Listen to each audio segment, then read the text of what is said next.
This is the BCSN Pod Zone, your place for the news, views, and conversations about all things related to HBCU athletics. Here the BCSN Sports Wrap, Dr. Cavill's Inside the HBCU Sports Lab, Knights of the Round Table, the pregame show, the Carlos Brown Show, the ONG Strike Zone, and more in one place. We are changing the way you consume HBCU sports, one broadcast at a time. It's never too early to plant the seed, to share the tradition, and instill a sense of pride.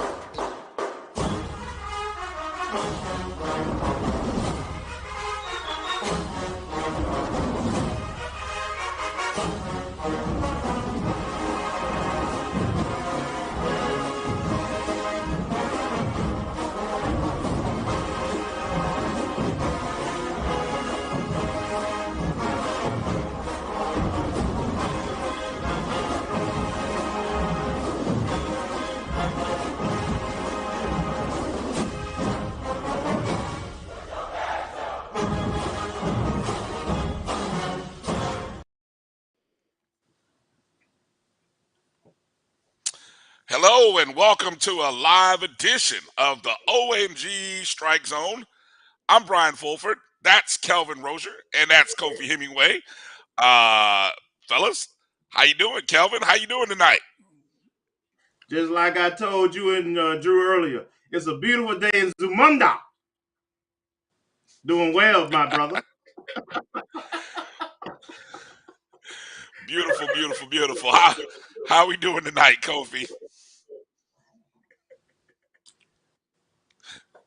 It took a minute to get over that one, huh? I'm doing good. Thank you. Man, we good to see you guys. We got a packed show tonight. Good to have everybody joining us. Good to have the family tuned in, logged in, ready for tonight's show. We are loaded up, fired up, ready to go. Hoping shine some truth, shine some light onto some truth. Or something to that effect. But anyway, tonight's show, we've got the guest rundown looks like this. Coming up at the bottom of the hour, we're going to talk to one of our new recruits joining the FAMU football program in 2023, Levontai Summersett. He's just coming back from tonight. He texted us, and he's coming back from his awards banquet. So he's going to join us at the bottom of the hour. Then at the top of hour 2, we've got Troy Johnson, the assistant AD for football operations, is going to join us. And then at the bottom of hour 2, we have Stahsay Gordon, who is going to join us. She's a FAM alum, a Marching 100 alum, and a comedian. So the last half hour, it will be very interesting to see how many BCU Wildcat jokes come flying out of everyone's mouth in that last half hour. So this is going to be a good show, and it's all love. I want to thank everybody for joining us. Always, please make sure you're following the ONG Strike Zone on Facebook, Twitter, and Instagram at ONG Strike Zone. Please help us get those numbers up. So if you're not following us on those platforms, please do. Hit the thumbs up button if you're watching us right now on YouTube, or if you're watching us on Facebook. We appreciate that. Always want to encourage you to download the Jericho Broadcast Networks app. Jericho Broadcast Networks is the parent company of the Black College Sports Network, which we are a part of. You can find the app on the Google Play and Apple App Store. So first of many plugs that we'll be getting in throughout the course of the show. Well, fellas, this is one of those shows where, we pride ourselves in talking about all things related to FAMU athletics and culture.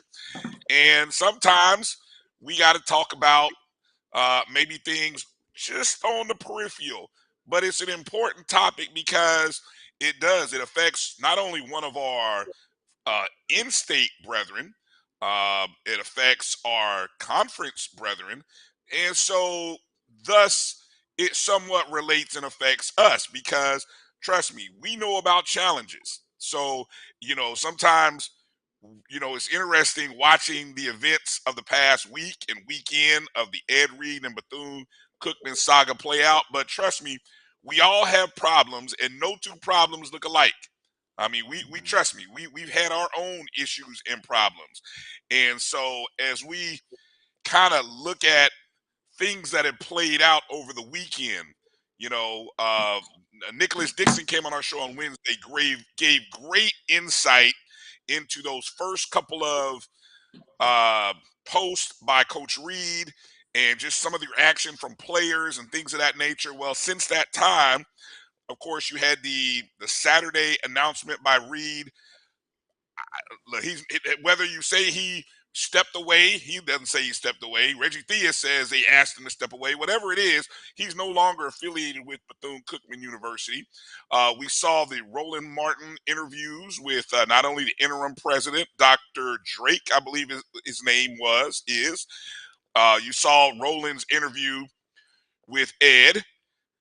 Yeah, I feel that. And then, of course, today, our FAMU own Vaughn Wilson, part of HBCU Game Day, dropped an exclusive this morning with AD Reggie Theus, which I thought was well done. Great job, Vaughn. Props to Vaughn Wilson for that. So, look, fellas, I asked the immediate question to all of us because there's a lot to break down, but I don't want to get too stuck in the weeds. So I asked the question, who won? And it's not a win or lose, because I think that's a different way I want to say it. So I'll look at it like this: who's right, who's wrong, but what's really being missed here? So that's sort of the question that I pose to you guys, and say, who's right, who's wrong, what's really being missed? Which one of you two? Let's see.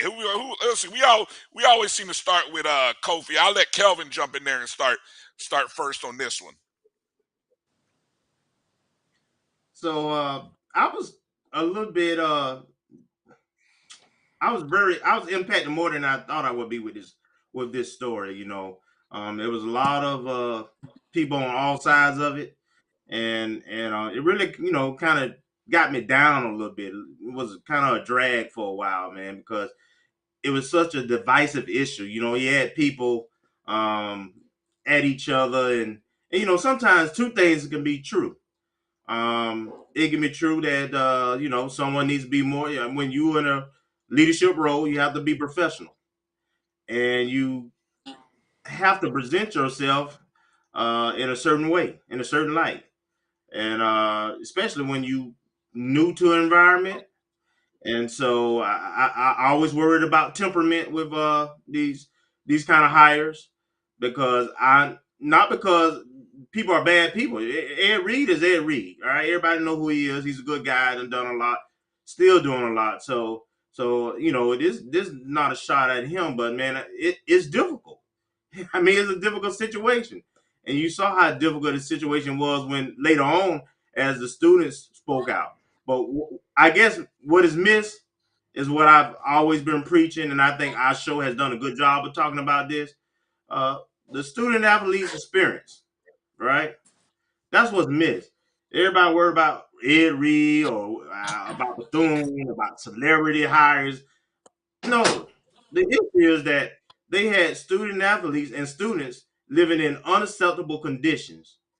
And I don't want to hear anything about I understand, the situations in terms of the hurricanes, etc. But let's be honest.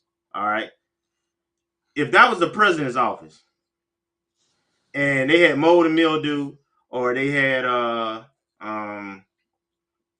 trash, whatever the case may be, they have the whole physical plan up there.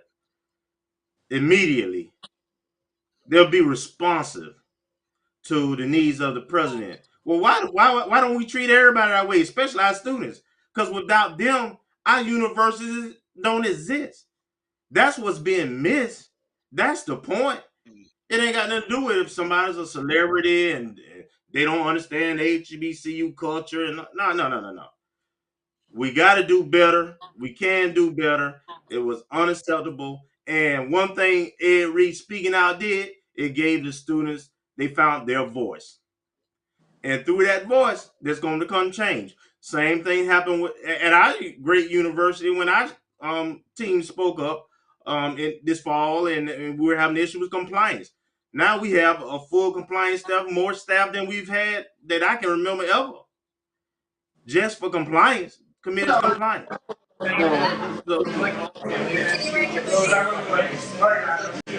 Speaking up is not a bad thing.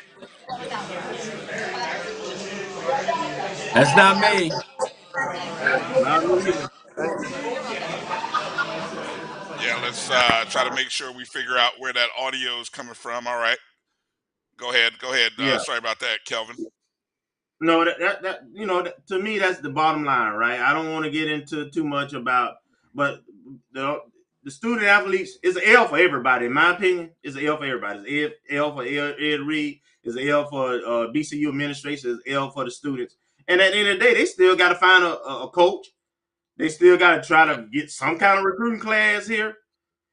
Then they got to address the needs of the students there, and of course you're going to lose some of those students, and they should, And then my problem is, yes, Reggie Theus is talking now. The president, interim president, is talking now, but they ain't did jack. They should have been talking in. They should have been talking in the fall. I mean, kids ain't got nowhere to shower. They're freezing outside. They got mold and mildew. Man, I saw a clip where they playing the University of Miami. I know that's a guaranteed game. I know they getting $400,000-$500,000, right? And the kids coming off sideline, giving them one helmet, one guy taking his helmet off, getting to the next guy. Division I program? Nah, bro. Mm-hmm. Nah, bro. Honestly, man, I know it impacts us because of Florida Classic and everything, but man, if time's that hard, you really need to think: do you need a football program right now? If it's that bad, because that's unacceptable. Wow. Kids' safety is nothing more important. And if you ain't got certified helmets, man, you shouldn't be playing ball. For every player. Kofi, right, wrong, what's being missed in all this? Nobody's right in this situation except for the students. I think Ed Reed was. Let me clarify. Let me rewind. The students are right to speak up. Mm-hmm. Ed Reed was right to speak up and expose this issue. Obviously, he was wrong and unprofessional in his presentation. The administration was wrong for allowing this problem to get to where it is. It should not be at this level right now. If you're doing your job, there is no way. And I heard Theus's, and I heard the president's interview, and I'm still looking at both of them like, okay, you all let somebody, your protocols, policies, and procedures are jacked up. Mm-hmm. If you nigger rig that, you get nigger rig results. Y'all weren't professional in the way that you all went through the hiring process with Ed Reed. There should have been more vetting. There should have been more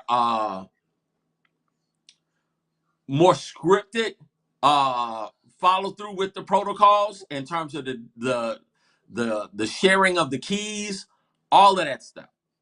You do not get keys because you don't have a contract. Mm-hmm. Okay. Yeah. You don't start working yet until you get the contract. We have not made the announcement yet. Okay. Now, the president was wrong in his interview for not owning the dysfunction of his own behavior, his own actions, and the board's dysfunction and their actions. Okay? You cannot defend what's not working. is the way the board is functioning, is it working to promote or to lead BCU to another level? Or is the board's functionality right now running it down into the ground? It's that simple. Is this working? Okay. Let's go to the fact that you said, well, the President Drake said, well, it's not mildew, it's mold. No, it's not mold, it's mildew.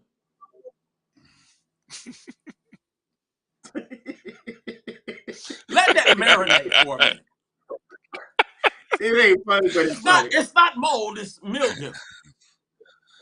Dr. Drake. It's different. Dr. It's Drake. different. Dr. Drake, listen, sir. Mold and mildew are both fungus. Mold and mildew carry germs and bacteria. If your students get sick from the mold or the mildew, even though the mold is worse, they're going to sue you, and they're going to sue the university, and you won't have a job. Mildew and mold are both nasty and disgusting. They're both bad. You cannot prefer one over the other one. It's a sign that it's unclean. It's a sign that it's unsafe. Own it. Well, we didn't hire Ed Reed yet, so we didn't. Negro, clean the the office wasn't clean. Just say that. The office was not clean. We should have handled that.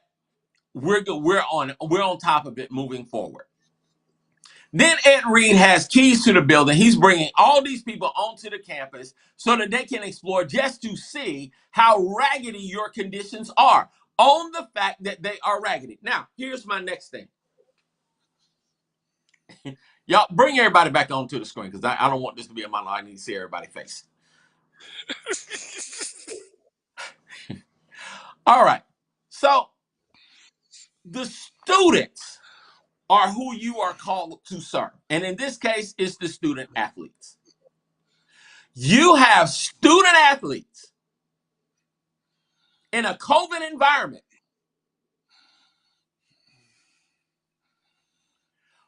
switching out helmets where bodily fluids are released.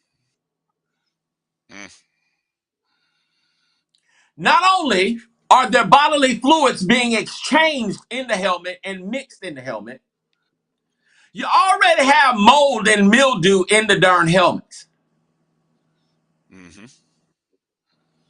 So tell me how that makes sense and how that is acceptable for a Division I institution in 2022, 2023.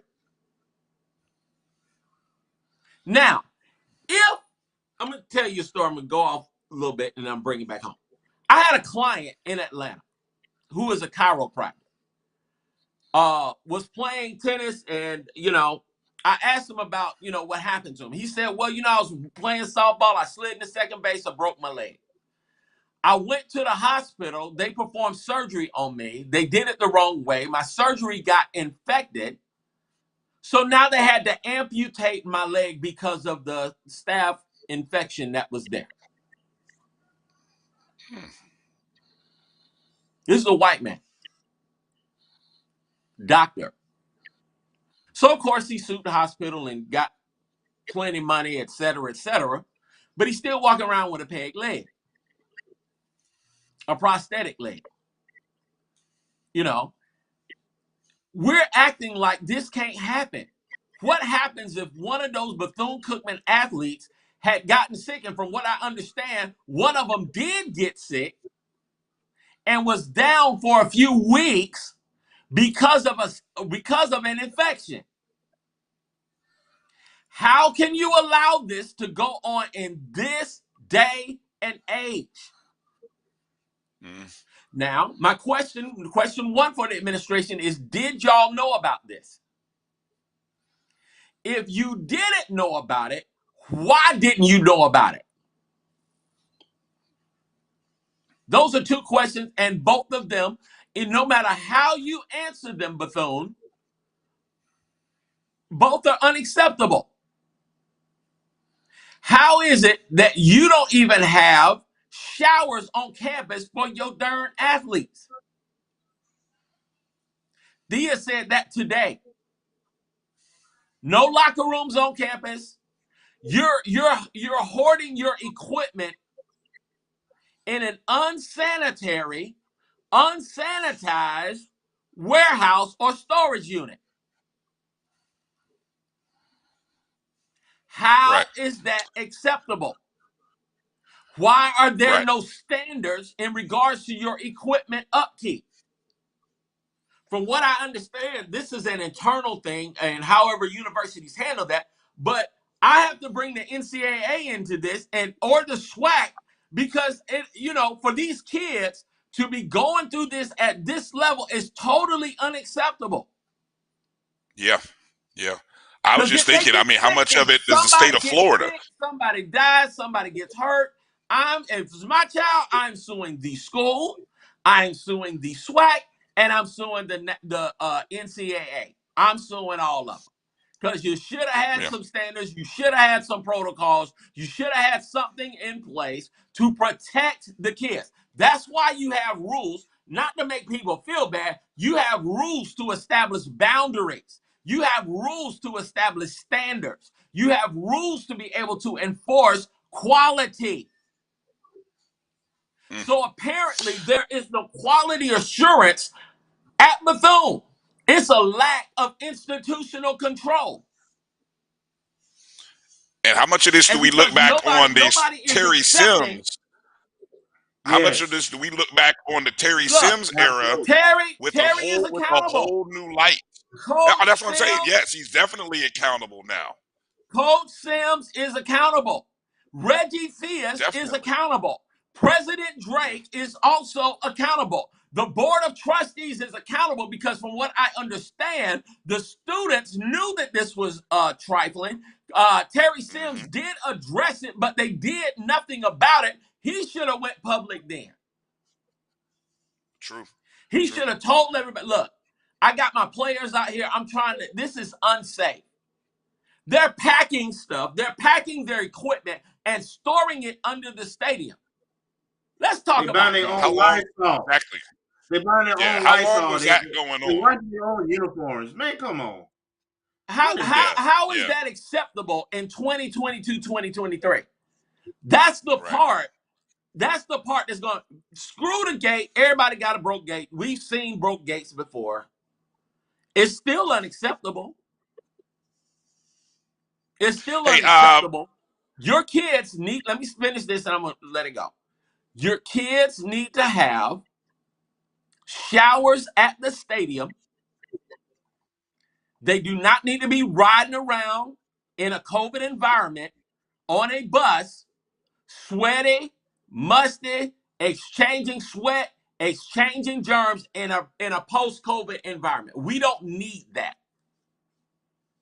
It's ridiculous. I agree 100% with you on that thought, Kofi. And I think you're the first person. Now, I heard you and Scotty bring up some great points on the show on Monday, especially as it relates to Sims, which is the first time I heard that mentioned. And you talking about the NCAA getting involved. That unless I missed somebody else talking about it, that too needs to be brought up. Kelvin, we got about a minute before we go to break. I want to give you a chance to get a last word in here before we go to the break and get into our next segment. The other big L for me was the fact that they allowed recruits to come on campus Saturday with their parents and witness this foolishness, this fiasco. I don't know how that happens. If you said somebody had to do recruiting, so evidently had some keys or had some assets. So if you had allowed him, and you know these recruits was coming, but you was making this decision, I know the basketball coach, and he ain't winning there either. But I know he was on the road. But how do you allow these kids, these parents, and these recruits to find out this information from Ed Reed, the guy you ain't hired, not you. It's just totally dysfunctional, man. I mean, it's embarrassing. I don't want to hear from the AD, frankly, and the president. It's too late. The only thing I want to hear is that we resigning. To be honest, if I'm a loon out of that institution, it's way too late. Well, So they're at such odds with their. Go ahead. Yeah, they're at such odds with their alumni association. I don't even know how that would work. We'll talk more about this a little bit later on the show. We're gonna bring it back to FAMU. Coming up on the other side of the break, we're gonna talk to one of our newest recruits for the 2023 season, Levontai Summersett, and we'll talk to Levontai here on the other side of this break. You're watching the O&G Strike Zone. We'll be back in 2. It's never too early to plant the seed, to share the tradition, and instill a sense of pride in your HBCU with your little ones. HBCU Pride and Joy Children's Boutique helps you share your school spirit with a wide selection of adorable kids' apparel and accessories officially licensed from your favorite HBCU. Visit hbcupridejoy.com and follow us on all social media at HBCU Pride Joy on Facebook and Twitter.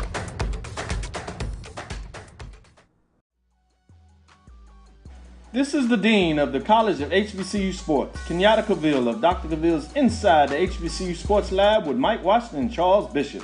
Come mix it up in the lab where the course lecture is in session every Tuesday from 6 o'clock p.m. Central Standard Time on Facebook Live, YouTube Spreaker, or the BCSN app, as we discuss all things about the HBCU sports culture, including exploring the week that was in the sporting HBCU diaspora, as well as the upcoming week of HBCU sports.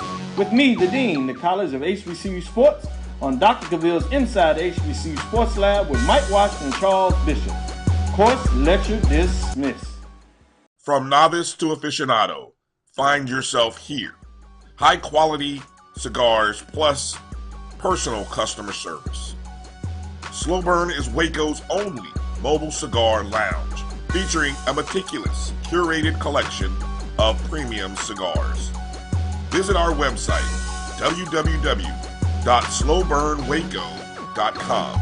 That's www.slowburnwaco.com.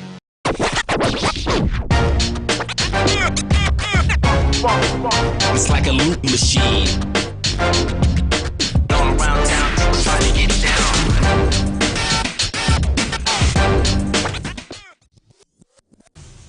Follow the Black College Sports Network on social media at MyBCSN1, the number 1, on Facebook, Instagram, and Twitter at MyBCSN1. Time to call a credit repair company.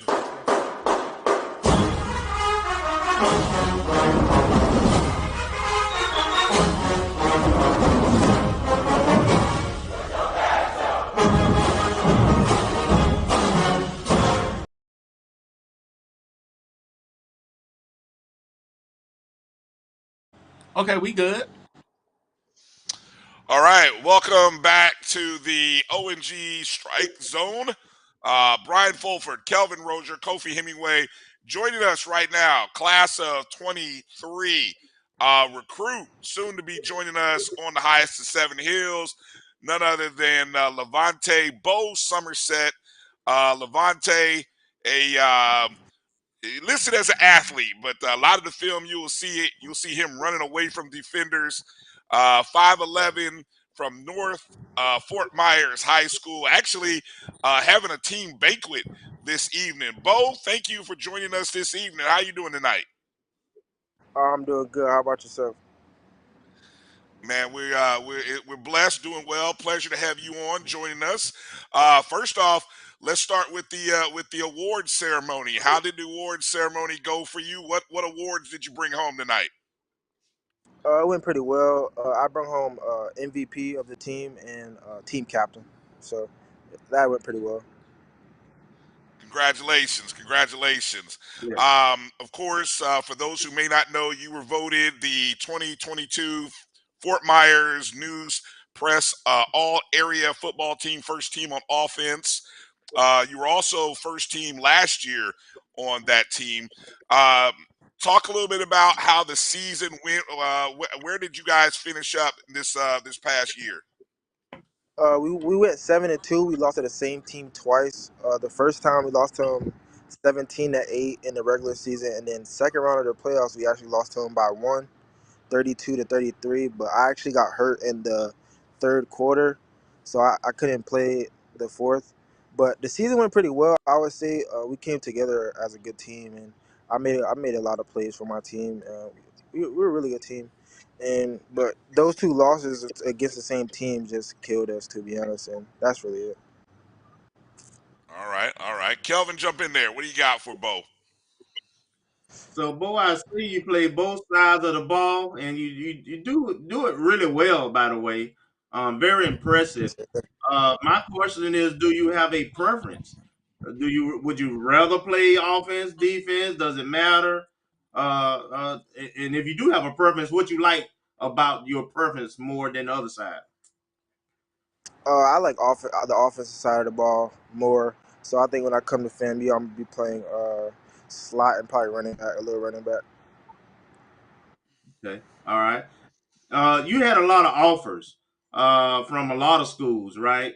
Uh, and you chose FAMU, and you was always solid with it. You never wavered, man. And you look good in orange green, by the way, already. But True that. but uh, but I just wonder, why were why FAMU for you? Why was it the school for you?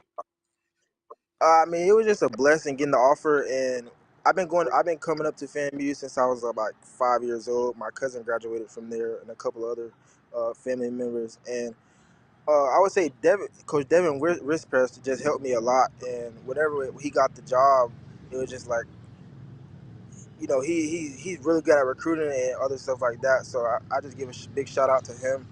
And when I came up on the visit, it was just different. It was like a family environment. The coaches treated me well, um, and just the people around me. That's who I want to be around. So that's really why I could stay committed and stay solid to the program. Nice. Go ahead, Kofi. But brother Bo, so what I want to know is, what are you going to be majoring in, and tell us a little bit more about yourself.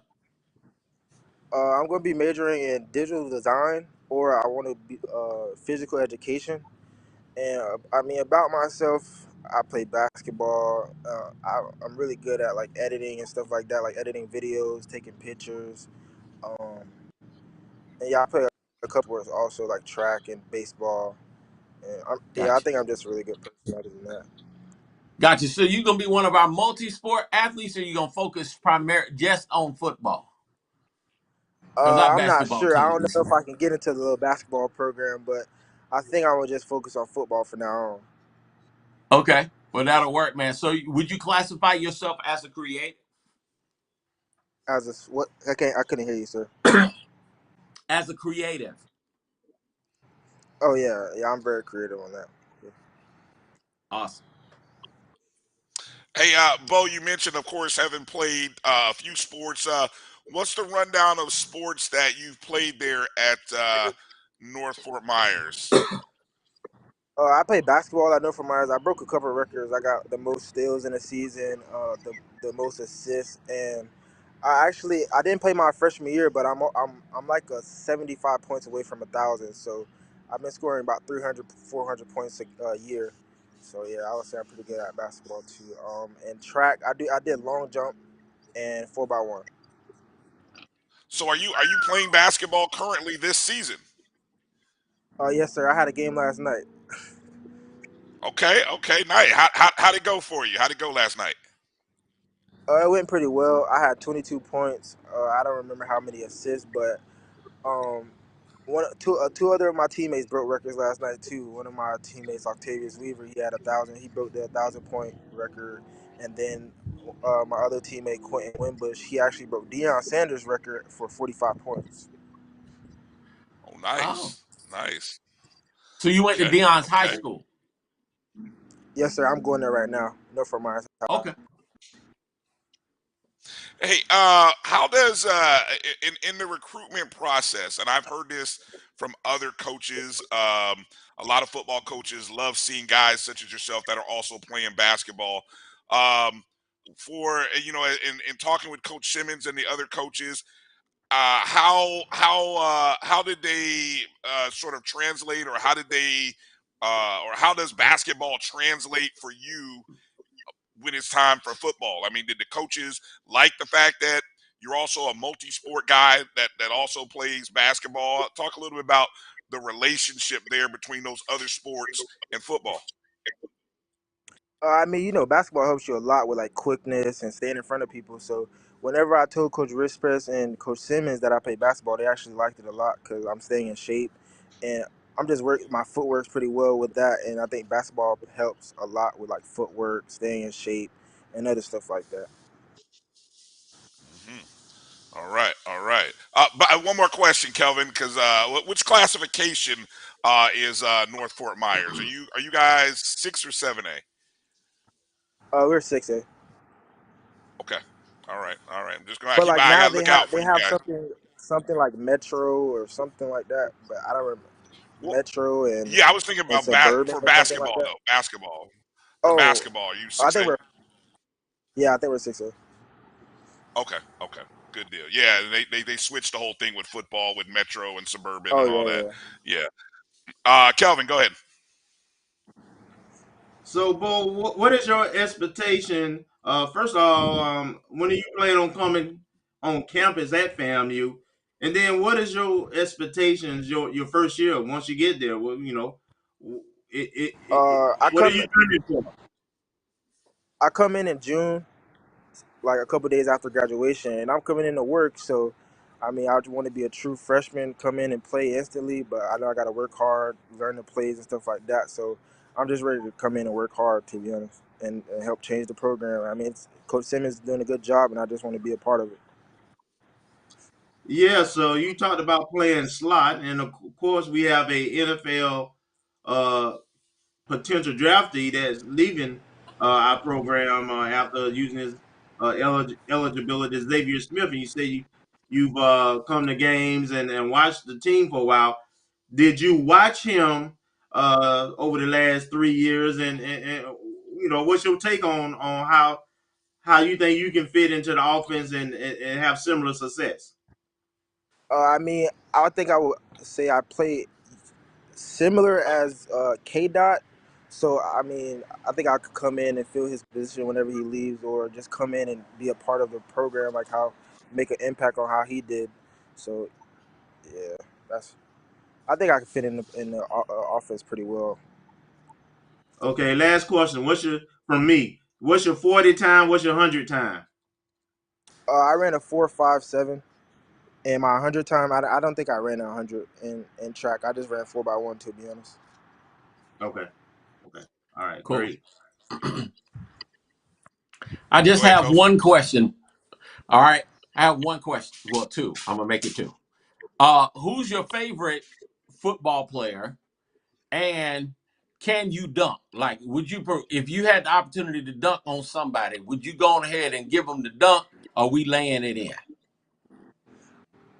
Okay, so if we're laying it up on somebody, then I'll probably say, well, if we're dunking on somebody, I'll probably say I wouldn't dunk on somebody, but I would try. But if we're just going on like, oh, I get a fast break, then yeah, I'll punch it. And my favorite basketball player or football player? Let's say both. I say favorite basketball player is LeBron James, and then favorite football player, Coming to the right school. uh, that's kind of hard, but uh, Give us three. I'll say I'll say my favorite receiver is probably Stephon Diggs. Okay. Good choice. Yeah. Nice, Very good nice. choice. Who's gonna win the Super Have you Bowl? had it? I got the Bengals. Mm, Good choice. all Good right. pick. Is Yeah, that Good is I that like pick. the, Jamar Chase. is that your team you like? No, I actually like the 49ers, but I just like Jamar Chase, so yeah. I like Jamar Chase, so I'm gonna just go with him. Man, giving up on your team to go with the Bengals. What are you gonna do if the Bengals and Niners are in the Super Bowl, Bo? That's gonna tug at your heart a little bit, isn't it? I mean, yeah, but I probably just gonna go for the 49ers and then just Make money off the congratulate. Bengals. Yeah, make money off Jamar Chase and other stuff like that. Yeah. I like that. I like that. You stick with the individual player and then you root for the team. And that way, if the individual player has a great game and the 49ers win, you come out feeling good on both ends. I like that. I like that. Yeah, That's a for solid sure. plan. Solid plan. Yes, sir. I was going to ask you. You mentioned LeBron being your favorite guy. Have you had a chance to get the new LeBron, the FAMU LeBrons yet? What's the buzz among your teammates, your peers about the new LeBrons and the FAMU collection? No, sir. I haven't got the FAMU LeBrons, but I'm soon to get the FAMU Dunks. I got some orange and green ones right now though, but I want to get the original FAMU Dunks though. So I should have them in like a couple of weeks. Okay. All right. All right. What is the amongst other recruits in the class of 2023? Have you connected with any of the other incoming recruits? What has that experience been like? Again, you were one of those guys who committed early. You stayed strong. So talk a little bit about the connection that you've been able to build with other incoming recruits. Uh, I would say Justin Bostic, if you know him, that's we hung out. We hung out a few times. He came up there when I was up there. I think it was for the Southern game or the Arkansas Baptist game, and then we got a few other recruits that we're trying to get, or like uh, Oral Gray. Really good running back and safety. So I'll probably say that's really the only two that I hung out with on like on my official visit or even visits at all. All right. Are you breaking any news? Is Bostic still gonna sign with Fam? Right? Are you breaking any news? What do you know? What can you tell us? I mean, he's committed. I hope he committed like I was. So hopefully we'll see February 1st. Right, right, right. Kelvin Kofi, any final questions you want to ask Bo before we let him get back to his banquet and everything this evening? Is the banquet finished, or you got to get back to it? No, it's finished, but I'm actually out to eat with my team right now. But I told him I had to step out to do this interview, so it's fine. Okay. All right, man. Well, we want you to enjoy your moment with your team and so forth. So I ain't got no more questions, man. We appreciate you coming Yes, on, sir. man, If and can't wait. y'all ever need me back on here, I'm happy to hop up back on here. All right, Let's we got go. you. We know. We'll definitely reach out to do that. Let people know, give the plugs, let people know where they can find you on social media, and so that the Rattler Nation that's not already following you can follow you. My Instagram is __ B0EE, and my Twitter is Levontai S. And I actually have a YouTube channel. If you just search up my name, it's Bo Summersett. Okay. Okay, okay, Yeah, YouTube. Oh, definitely look check at you. that out. What? Well, I gotta go check the YouTube. What kind of stuff you doing on the YouTube? I just do a little basketball video. I haven't dropped a video for a while, but I dropped a video hanging out with my friends and stuff. But when I get to FAMU, I'm going to be doing something like that with the team and stuff like that. All right, all right. Well, we look forward to it. So we'll make sure to follow you Instagram, Twitter, and on YouTube. Again, Bo, congratulations on your awards tonight on the season. Good luck in the basketball tournament. I know last week of the regular season's coming up. Senior week, Yes, senior sir. day is probably next week. And good luck in the playoffs. And we look forward to My seeing you up in Tallahassee. Yes, sir. Thank you, guys. All right. Again, everybody, that's Levontai Bo Summersett. We appreciate him coming in and joining us. I tell you guys, I love the fact that Bo committed early before the Yeah. season, stayed strong, reached out. Now, I will say the reason I asked about the Bostic thing, I know Yeah. Bostic committed, but we also, he's doing the other visits. So I'm just hoping that, no other schools have come along and impressed him too much. So that's why I kind of asked anything about Bostic. What are your thoughts on Levontai coming to the program? So I like him. typically you don't want to have put too much pressure or expectations on a true freshman.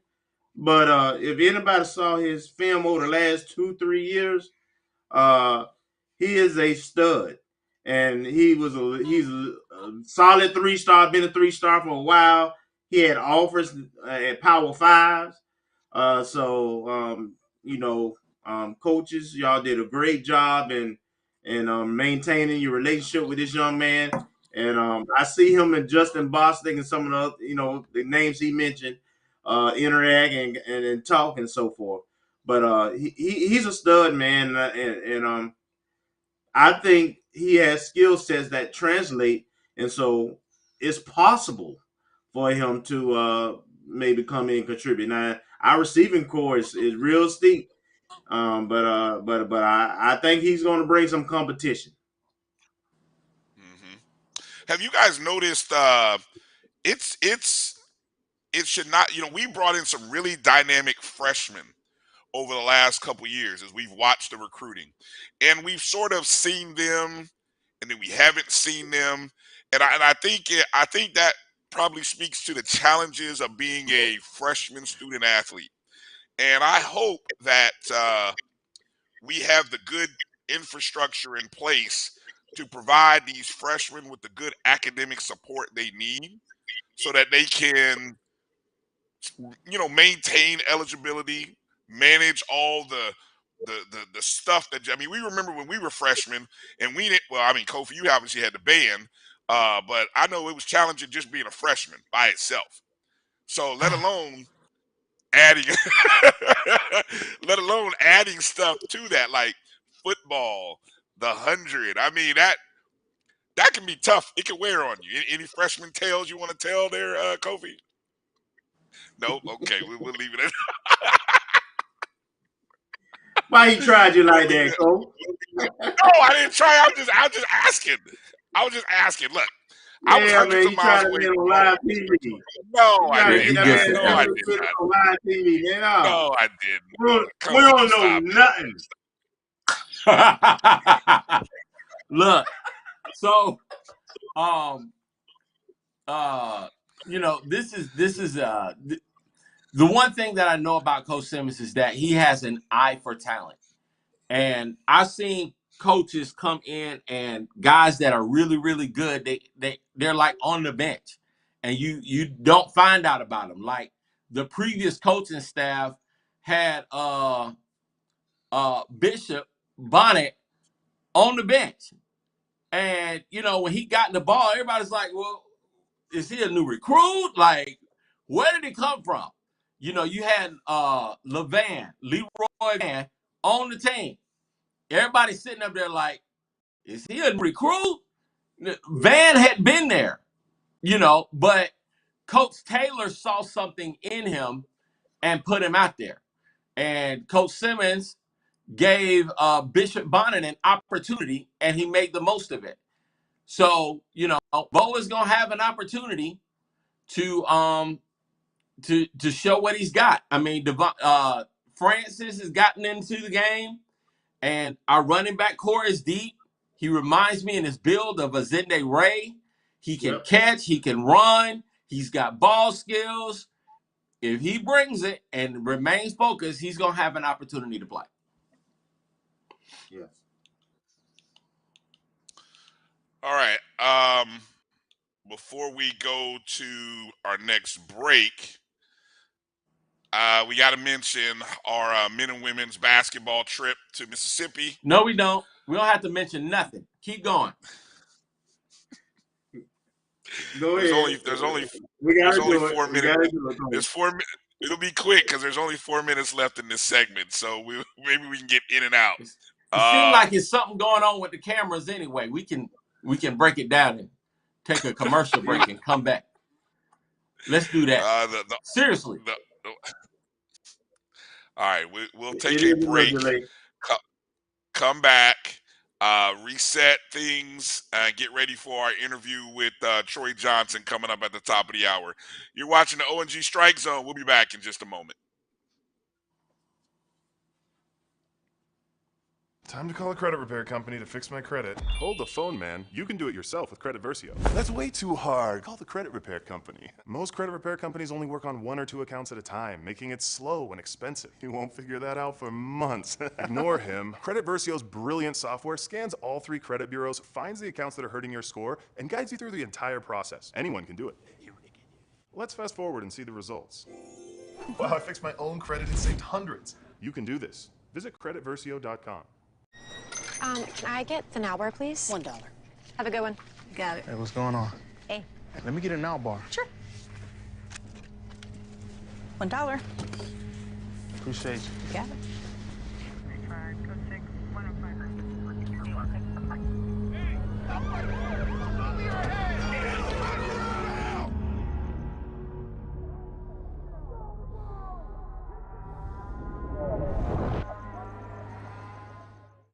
This is Brian Fulford. AD Drew and I are co-hosts of the BCSN Sports Wrap. We talk about all things related to HBCU athletics. From the games, teams, coaches, and fan interest stories, we cover it all. You can find our shows on Facebook at BCSN Sports Wrap, YouTube at MyJBN Online, and everywhere you listen to podcasts like Anchor, Spotify, Google, and Apple Podcasts. You can also find the show on the Jericho Broadcast Network's app. Make sure to download. We look forward to you joining the conversation and being a part of the show.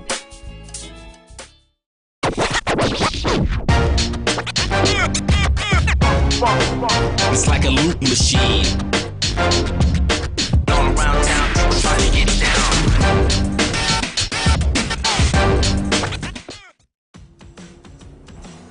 Don't worry, Ma. We'll be there soon. We? Is this the one? Well, let's say I found the one who takes me to another level. Always stays calm under pressure. Most importantly, the one that helps me discover the coolest places. This sounds wonderful. Come outside, I'll introduce you. They're here. Definitely the one. Introducing the all-new Nissan Frontier. Support the Black College Sports Network so we can continue to provide you coverage. Go to myjbn.com/support and be a part of the Black College Sports Network. They can follow their dreams. Some carriers will give you just one measly entertainment subscription. One is no fun. With Verizon, there's up to 7 entertainment subscriptions with your unlimited plan. That's 7 times the... 7 times the... No. 7 times the... Music, gaming, Disney Plus, Hulu, ESPN Plus, and more. That's 7 times the entertainment. Because everyone deserves better. And with plans starting at just $35, better costs less than you think. Your ad could be ran here. MyJBN.com/support. MyJBN.com/support for more information. Let's get back to strolling instead of scrolling. Before we can safely come together, we need the facts on COVID-19 vaccines. Visit getvaccineanswers.org so you can make an informed decision for yourself and for your fam.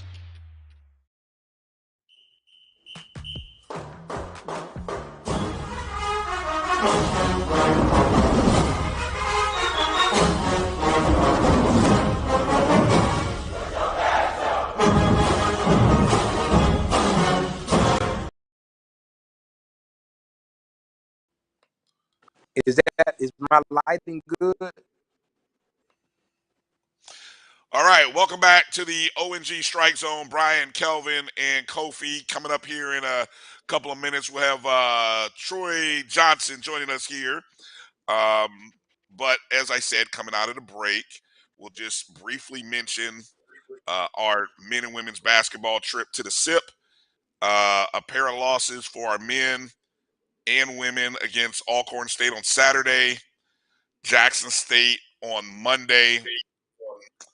I have no answers as to, the women's losses, 72-60 to Alcorn, 72-51 to Jackson State. I mean, look, the women covered 21.5 against Jackson State, so I guess they covered expectation. So I mean, if you played FAMU, you covered. And we probably held over the last few years. Jackson State has beaten us up, so I think we represented. But I mean, unfortunately, not enough offense in either case. And the sad part is, I went and looked at the stats against Alcorn, and there's no rhyme or reason why we lost other than just a couple of possessions. I mean, four or five more possessions that they scored and we didn't, and we lose by 12. For the men, though, this is where I'm going to get to the men for a second, because the disappointment thing about the Alcorn game, 47 points, and when I saw 47, something told me, hey, Brian, go look up the fewest points scored in the shot clock era of college basketball. And for those of you who know, the shot clock came in sometime in the mid-'80s.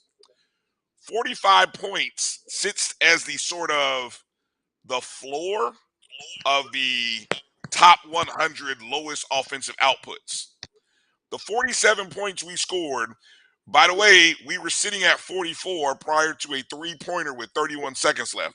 We almost tipped into one of the lowest outputs in college basketball. Thankfully, we made it out of that, so nobody will remember the fact, other than us, that we only scored 47. Again, defense. We held an opponent to under 60. Guys, I'm telling you now, I've talked to college coaches recently. When you hold teams under 60, you are supposed to win those games. Dominguez Stevens, who had been hot over the last couple of weeks, played 12 minutes, scored 4 points. I don't know the background. I don't know. No one else is really reporting or telling why Dominguez Stevens only played 14 minutes. But when I went to look, that's what he played and scored. Okay. The next night against Jackson State, we had that game won. We were plus 490 on the money line. I actually got FAMU. I picked us to win and beat Jackson State, Kelvin. And I was sitting there counting them. I was counting bills. Counting bills. We lost in the last 30 seconds. I know, Kofi. I know it was. I know. I had a few extra to spare. But anyway, quickly, Kelvin, any quick thoughts on the basketball weekend before we get to our guest? The big thing for me was the Dominguez Stevens playing time. We scored below our average, which is right around 58 points, I think, somewhere around there as our average on the season. It correlates directly to Dominguez Stevens' minutes. You're right. He played 14 minutes one game, and he played 9 minutes then against Jackson State. It makes no sense at all. So I have nothing, man, and I'll be at the games Saturday and Monday trying to hopefully this will be the first game, I think, that hopefully the band will be there and the students in full force. So hopefully we'll have that environment rocking and we can inspire these kids. And I know it's probably a recruiting weekend for the football, so we'll probably have them in the house too. And I have to say, I've seen the coaches pretty much, most of them, at all the basketball games anyway. So yeah, hopefully we'll have Lawson. Everybody come out of Lawson. I know that our records ain't where we wanted to be, but come out of Lawson. Let's support the team. Let's be Rattlers all the time. Win, lose, or draw. All the time. Alabama A&M on Saturday, Alabama State on Monday. All right, let's bring in our guest, producer Drew. Let's bring in the assistant AD for football operations. He is Coach LaTroy Johnson. Coach, how you doing tonight? How we doing? I'm doing good, man. I'm glad for you guys to extend the invitation to me. I'm excited to be on here with you guys tonight, talking everything Rattlers, football, athletics, and all that above. So I think it's been a long time overdue. You know, I've been seeing y'all guests, and I'm like, when they gonna call me? Like what I got to do to get on the show, right? So I'm finally here. So let's do it, man. Let's do it. Well said, Coach. Definitely overdue. Glad to have you on.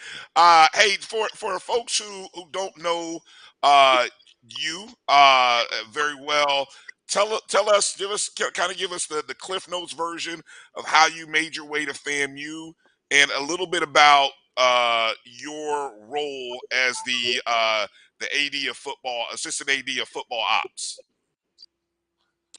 Yeah, man. I'll say one word is how I got to FAM, and that's relationships that me and Coach Simmons developed over 20 plus years ago. And God, that relationship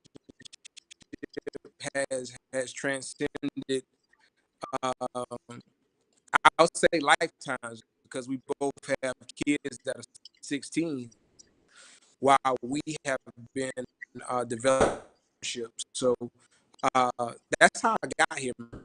Me and Coach, he's a year ahead of me. We've been friends ever since, and we had the privilege of working together for our really good friend and mentor Rick Stockstill over at Middle Tennessee in the mid to early 2000s.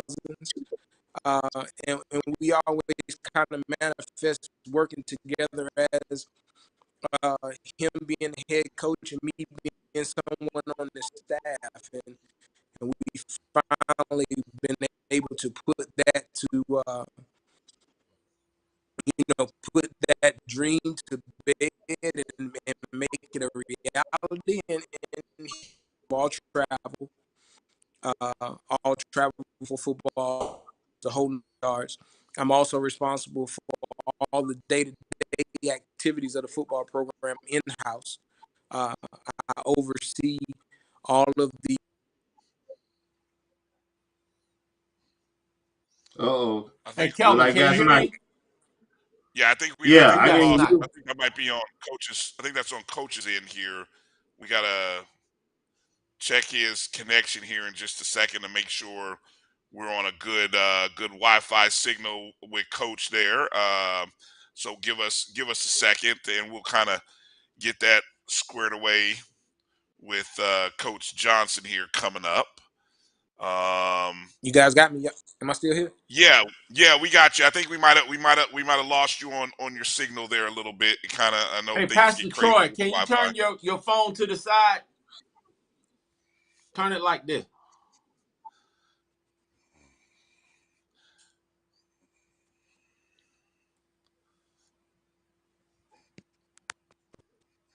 Uh-oh.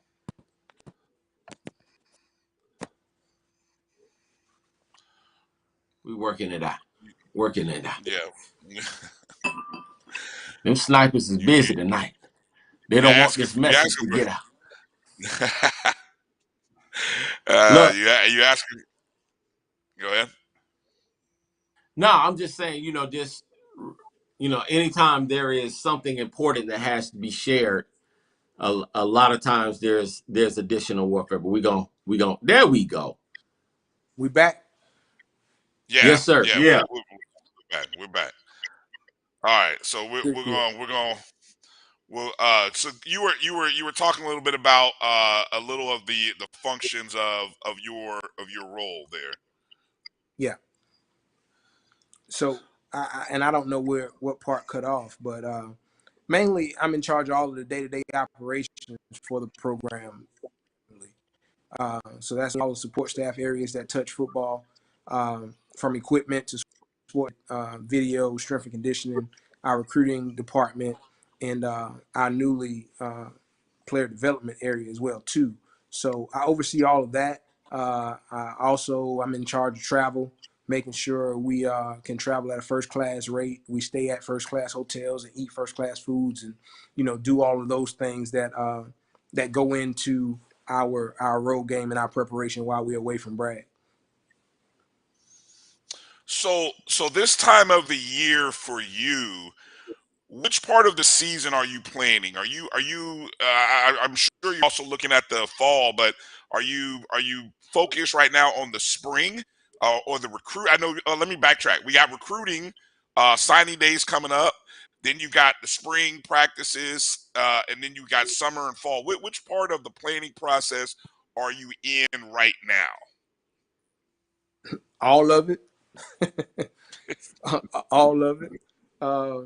I think the key to it is to be very organized, right? Be organized and detailed to make sure that you are where your feet are. So right now we're in the tail end of our recruiting season.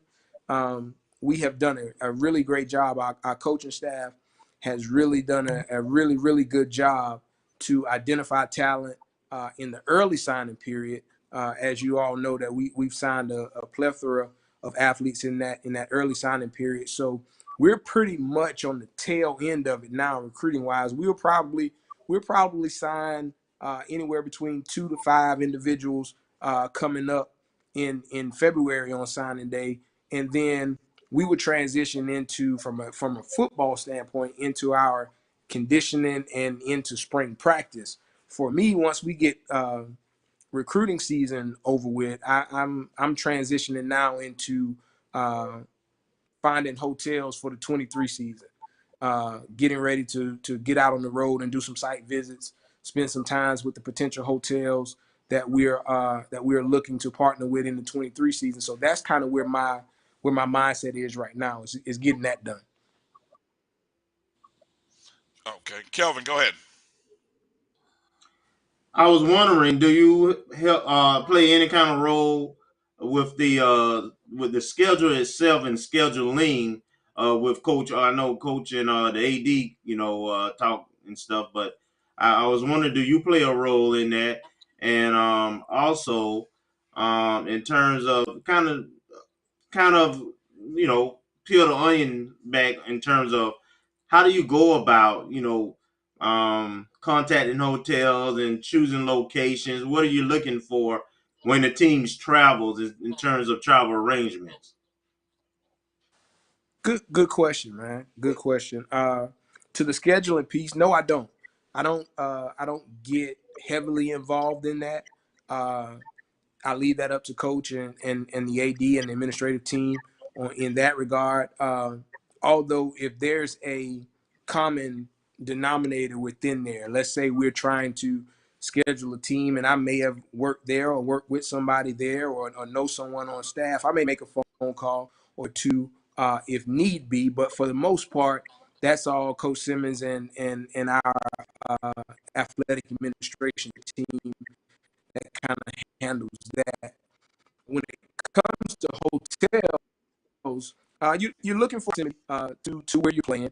You don't want to be too far away from the stadium because you don't want to get the guys kind of ready to go. We do some things in the hotel before we get on the bus to head to the stadium to kind of get the blood flowing. So you don't want to get them kind of amped up and then have to take a 45 to an hour drive to the hotel. I mean, from the hotel to the stadium.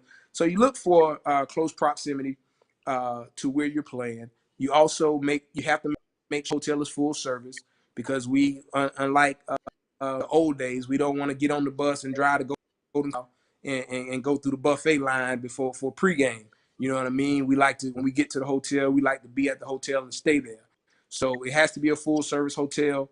It has to be somewhere that has adequate amount of meeting space that we can hold our nightly meetings on Friday and our walkthroughs and our meetings on Saturday. It has to have the capability of having the space to hold our training room so that our guys can get treatment on Friday and Saturday morning, but we also can tape and get prepared for the game on Saturday as well. So those are just a couple of the nuances that we look at when we're trying to identify hotels. And once you get in the conference and you travel, back and forth every other year to these places, you pretty much got an idea where you want to go, right?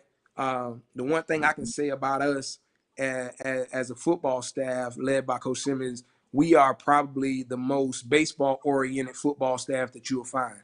And the reason I say that is we're superstitious as all get out, right? You really only find baseball teams being superstitious where, if they on a winning streak and they shake the sunflower seeds 5 times and then throw them out, they gonna keep doing that, right? We the same way.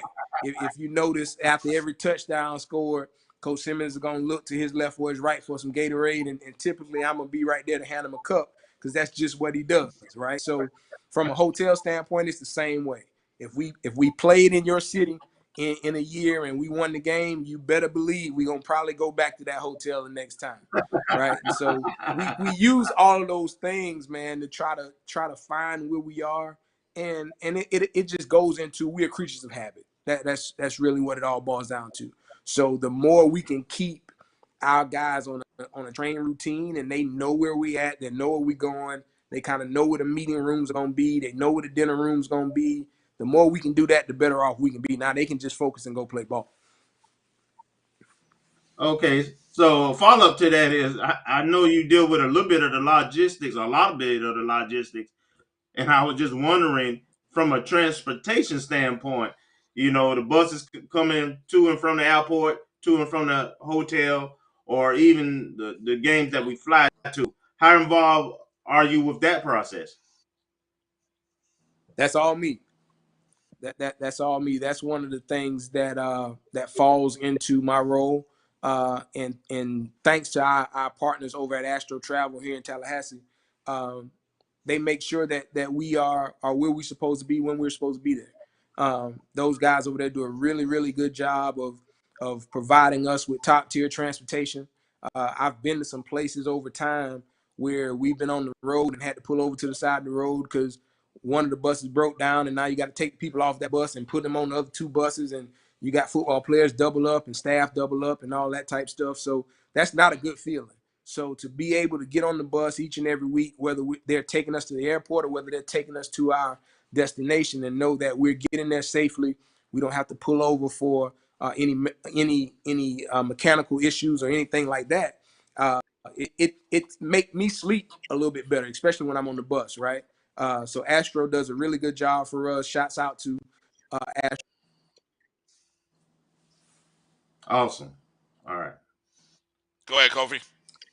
Oh man, so you talked a lot about those superstitions and everything. So we lost the last 2 OBCs. So we're gonna be staying somewhere different. We're gonna stop eating at the Rusty Pelican. Like what's gonna be the difference this year going into the OBC?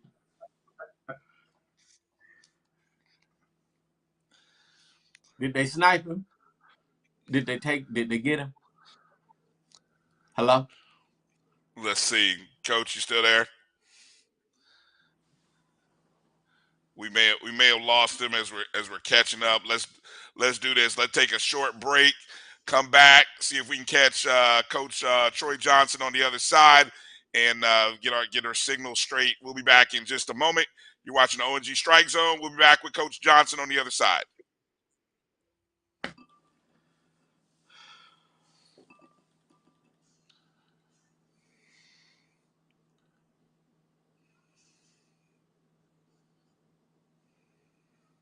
Did he snipe Drew too?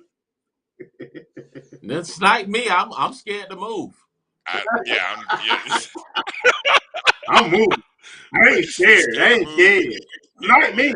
Snipe me, sniper. Snipe me. You guys are funny. Love it. It's getting really weird. All right, so gotta love it. The beauty of live internet streaming. So yeah, we're trying to figure out Coach Johnson's connection on the backside.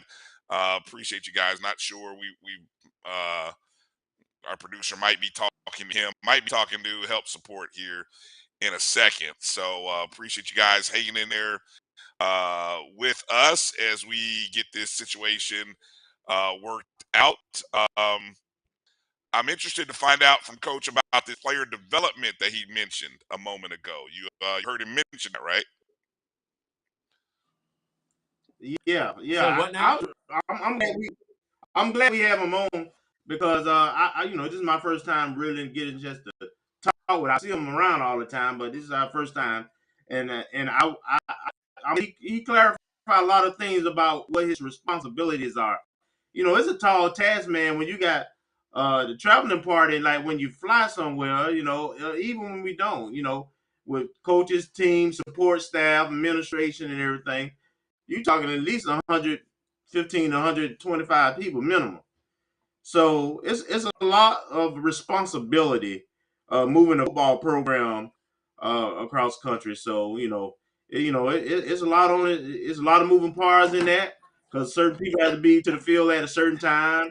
The support staff got to be, and the trainers got to be in, go to the locker room, get set up, put the equipment, put some of the equipment up, and uniforms and so forth. So he's got a lot of responsibility, man. It ain't fun sometimes. Trust me, I've been there.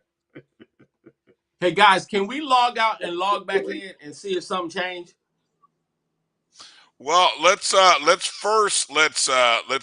get our producer to go ahead and get us into a commercial break first, because the one thing that's happening is we got audio. So we've got audio live. I know there's people. If nothing else, they're watching the Chinese Saturday theater, but the audio is live. So that part is live, and we just got to catch up and try to get our producer to get us into a break. Hopefully, if he can hear us. That part I'm not even really sure about. So, good times on the O&G Strike Zone. Gotta love it. Gotta love it. There we go. I think we're going to break. We're getting there. It's slowly getting there. Going to break. Going to break. Nope. Nope. Come on, him. Ooh, I like him.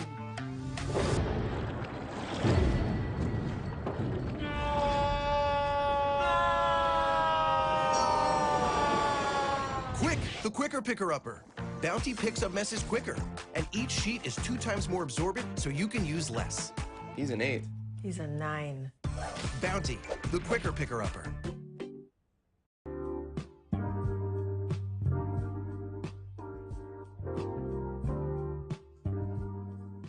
This is the BCSN Pod Zone, your place for the news, views, and conversations about all things related to HBCU athletics. Here the BCSN Sports Wrap, Dr. Cavill's Inside the HBCU Sports Lab, Knights of the Round Table, the pregame show, the Carlos Brown Show, the ONG Strike Zone, and more in one place. We are changing the way you consume HBCU sports, one broadcast at a time. It's never too early to plant the seed, to share the tradition, and instill a sense of pride in your HBCU with your little ones. HBCU Pride and Joy Children's Boutique helps you share your school spirit with a wide selection of adorable kids apparel and accessories officially licensed from your favorite HBCU. Visit hbcupridejoy.com and follow us on all social media at HBCU Pride Joy on Facebook and Twitter.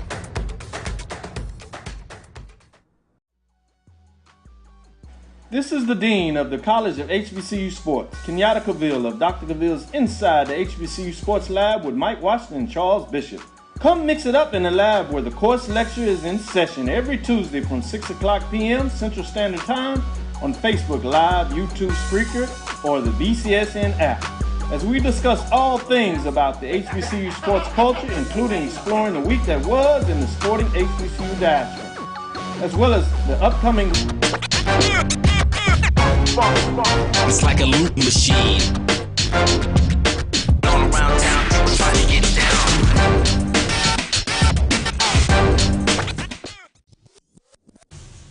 Follow the Black College Sports Network on social media at MyBCSN1, the number 1, on Facebook, Instagram, and Twitter at MyBCSN1.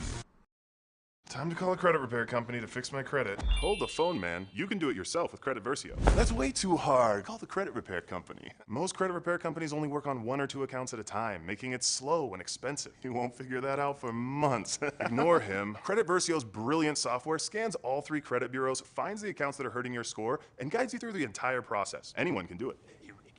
Let's fast forward and see the results. Wow, I fixed my own credit and saved hundreds. You can do this. Visit creditversio.com. Can I get the now bar, please? $1. Have a good one. Got it. Hey, what's going on? Hey. Let me get a now bar. Sure. $1. Appreciate you. Got it.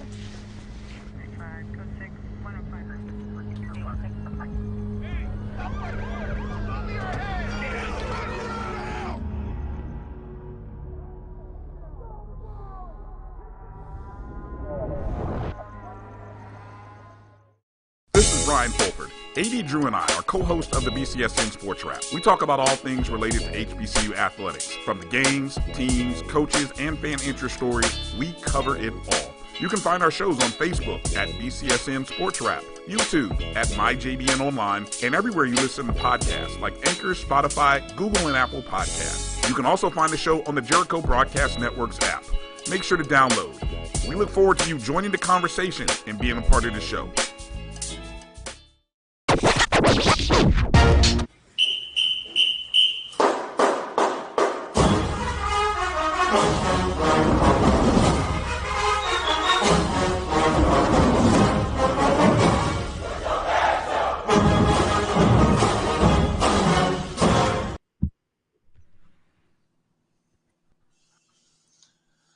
All right, welcome back to the O&G Strike Zone. Brian, Kelvin, Kofi joining us, Coach LaTroy Johnson.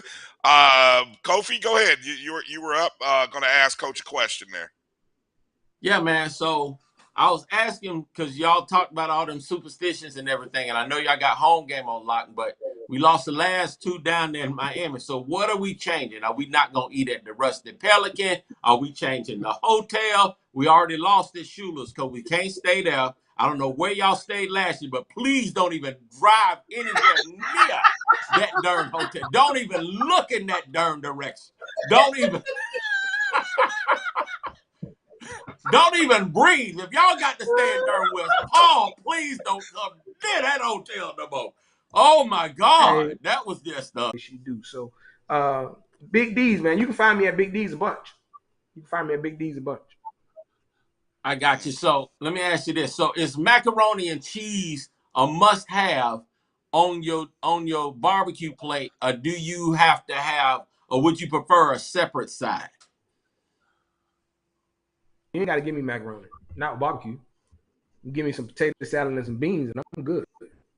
There you go. Okay. There you go. That's a Southern thing. Yeah. That's a good Southern boy. Yeah. You got to think South Carolina, dog. So we do things a little different over there. You know what I'm saying? I got you. So what part of Carolina are you from? I'm from Orangeburg. I'm from Orangeburg. Okay, I'm from Columbia. That's why I asked.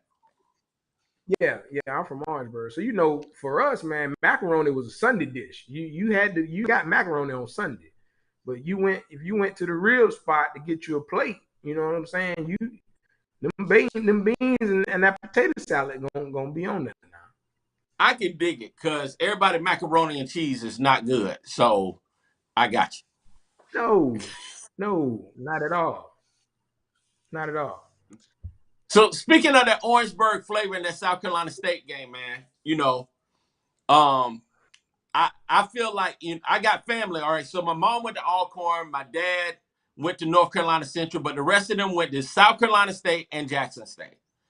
So I'm in the stands and watching the South Carolina State game, and I was feeling good with 10 minutes left, and we up by 20, and then it seemed like the devil wanted us to lose that game really bad. And the boys started coming. So take us through that moment, because the boys showed up at the end, and I was very appreciative of that, because that was going to be a long, long, long ride back to the crib, having to listen to all of my cousins call me and tell me that they beat us again. So we good. Man, that 14-point swing in the fourth quarter, that was my fault. That was all my fault. I got comfortable.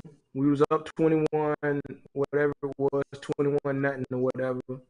And I left. I went outside and I started preparing for the game. The barbecue man called me and said he had pulled up and they was ready to set the tables. So I left. I left the field. I left the sideline.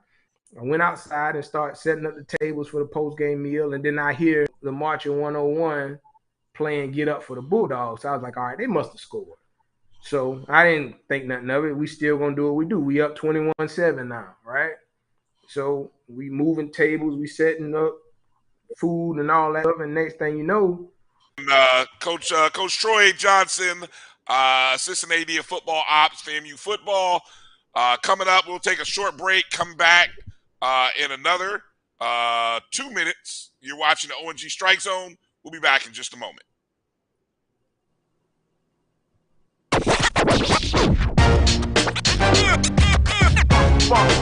It's like a loop machine. All around town, people trying to get down.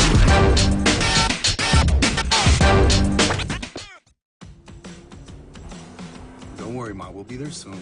We? Is this the one? Well, let's say I found the one who takes me to another level. Always stays calm under pressure. Most importantly, the one that helps me discover the coolest places. This sounds wonderful. Come outside, I'll introduce you. They're here. Definitely the one. Introducing the all-new Nissan Frontier. Some carriers will give you just one measly entertainment subscription. One is no fun. With Verizon, there's up to 7 entertainment subscriptions with your unlimited plan. That's 7 times the... 7 times the... No. 7 times the... Music, gaming, Disney Plus, Hulu, ESPN Plus, and more. That's 7 times the entertainment. Because everyone deserves better. And with plans starting at just $35, better costs less than you think. Your ad could be ran here. MyJBN.com/support. MyJBN.com/support for more information. Let's get back to strolling instead of scrolling. Before we can safely come together, we need the facts on COVID-19 vaccines. Visit getvaccineanswers.org so you can make an informed decision for yourself and for your family. Nope. Nope. Come on, him? Ooh, I like him.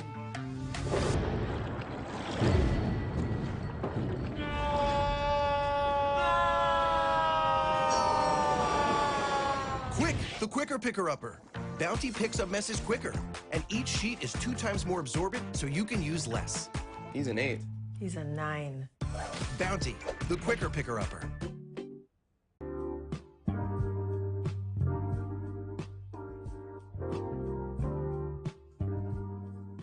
This is the BCSN Pod Zone, your place for the news, views, and conversations about all things related to HBCU athletics. Here are the BCSN Sports Wrap, Dr. Cavill's Inside the HBCU Sports Lab, Knights of the Round Table, the pregame show, the Carlos Brown Show, the ONG Strike Zone, and more in one place. We are changing the way you consume HBCU sports, one broadcast at a time. It's never too early to plant the seed, to share the tradition, and instill a sense of pride in your HBCU with your little ones. HBCU Pride and Joy Children's Boutique helps you share your school spirit with a wide selection of adorable kids apparel and accessories officially licensed from your favorite HBCU. Visit hbcupridejoy.com and follow us on all social media at HBCU Pride Joy on Facebook and Twitter.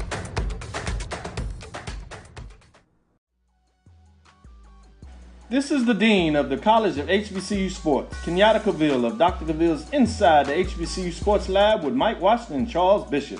Come mix it up in the lab where the course lecture is in session every Tuesday from 6 o'clock p.m. Central Standard Time on Facebook Live, YouTube Spreaker, or the BCSN app, as we discuss all things about the HBCU sports culture, including exploring the week that was in the sporting HBCU diaspora, as well as the upcoming week of HBCU sports.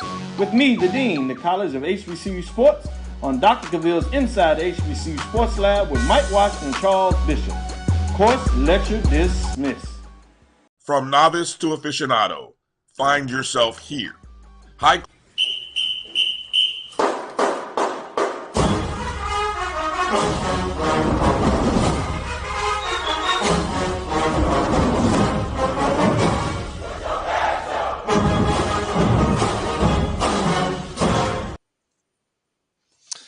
All right, welcome back to the ONG Strike Zone. Brian, Kelvin, and Kofi. And sometimes with shows like this, we need a little levity. We need a little humor to kind of lighten the load of a long show.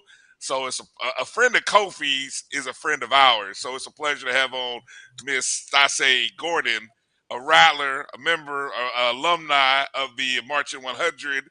How you doing, Stahsay? You know, I could be better, but I'm here. Amen. I feel like that. I totally feel that. I feel that 100. Unbelievable. That way I'm not making your day bad. Right. It's all good. You Pleasure good, to have you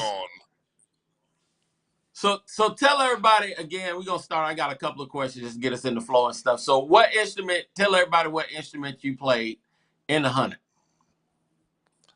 Okay, well, I played French horn in the 100, and then I was second trumpet in the jazz band as well as a vocalist. I was a part of the concert choir at FAMU because my child's sick, and I also that's not so much, girl.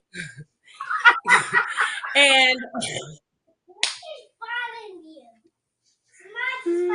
okay, well, go watch it on Samaj TV. Like, you need to get out, sis. Right. So, anywho, as well as the concert choir and the vocal jazz ensemble. Like, I did like everything you possibly could do when it came to visual and performing arts at FAMU. Like, I was even in this Essential Theater, and I got to participate in Dreamgirls that year. So. Oh, really? Okay. So, what part did you play in Dreamgirls? Child, let me tell you that I ain't even play no part because I was kind of on the heavy side, heavy, and so it was all the skinny girls minus one Effie, and I couldn't compete with that Effie. So I was a pit singer. So all this time you thought the people were on stage singing. It was a group of us concert choir members, like about 6 of us at the bottom of the stage singing everybody's part, minus maybe the lead. But as far as the backgrounds, they were literally hard down dancing and acting like they were singing, but that was our voices. You know what I mean? I'm in the program, so. Hey, that's all that matters. So they was doing a little Milli Vanilli on y'all and had y'all being the real vocals. But gotcha. So, your memes have gone viral in Rattler Nation, right? The one that's at the Florida Classic when we had that whole 9-game losing streak where you looking like this. Yeah, that was right there. Yeah. That's me. So let me tell you. Okay, so all right. So they was okay, first of all, was I pregnant? I don't know, but I just know everything around me at that time was like stinking. And then so was the team because it was like we were winning and then but then like they were playing like this awesome church music and I'm like, why did they ever play this church music when I was in the 100? Like I would have shouted everything. And so they was playing that little whatever they do. And so JL, I have to give credit to him. He wind up taking the picture and he gave it to me. And it wasn't a meme. I don't know if a pastor got caught in a scandal around that time, but whatever the case may be, one of my choir brothers, Lord, I forgot his name. One of my choir brothers wound up making the meme, and then it went like viral. And now, like I see it everywhere. And then it's so funny because if you will also see me in the ESPN2 special, like at the classic game, and somebody's with a hat with a jacket on, like that's me too. So it was just like that, and I'm still with the same face. I just have that face. So. You're very vocal. I've noticed you. We were going to do a political show. you know, because you had so many political comments. We're coming up on a political. So, but before we get into that, I kind of wanted to talk about the Ed Reed situation. You being a Rattler, kind of like being close to the territory. What's your thoughts on all of that? And if you, because, you know, they came at us with all kind of jokes and everything and letting us have it. But I know you to be the truth teller and everything. So give your insight on Ed Reed, BCU, and what they need to do. Okay, so let me first say the only people that right now that are losing are the students. And because I am an educator, you have to put the children first. And I feel like sometimes we adults on both ends, from Ed Reed to administration, kind of here she goes again, kind of, you need to go to bed. It's not funny. You want all the smoke. That's my 4-year-old. Take the cat. Goodbye. And close the door. Okay, so sorry about that again. So basically I feel like, for one, there's no way on God's green earth, as much secrets as I know for the employer that I work and at the school that I work at, right, that I could go and tell my truths and do it in school gear and do it on school campus. I feel like it's a loss, because I do believe that Ed Reed would have been a tremendous gain to what they were doing. And I don't want to take away, because everybody's going, oh, well, he was going to bring this, he was going to, if he was going to bring it, he should have hushed. You had no contract signed, like, at all whatsoever.